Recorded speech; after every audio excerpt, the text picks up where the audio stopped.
On va parler plus sérieusement aujourd'hui du guide de la laïcité à l'école que le ministre de l'Éducation a présenté. On nous dit que c'est fait pour permettre aux profs de faire face à certaines dérives ou de les arrêter. Par exemple, la contestation de certains enseignements. Ça vaut pour votre discipline, l'histoire, ou pour la biologie, par exemple.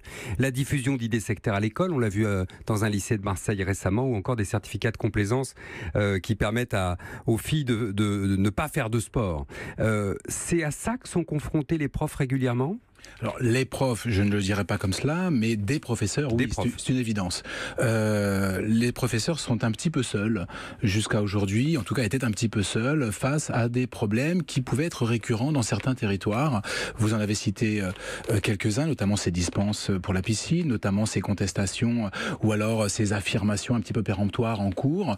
Et souvent, les enseignants... vous, ça vous arrive quand oui, vous faites cours sur des dossiers, quel dossier, par exemple? Par exemple, quand vous enseignez la naissance de l'islam en 5e, c'est difficile pour certains enfants d'entendre que le professeur parle au conditionnel, c'est-à-dire qu'il dit celui qui est le prophète de l'islam, et non pas le prophète de l'islam, enfin le prophète c'est le prophète de l'islam, aurait entendu la parole d'Allah, de Dieu, aurait. Donc on est au conditionnel. Pour certains élèves, c'est insupportable. Voilà, non, ce n'est pas aurait, il a entendu. Voilà. Donc, pour les élèves.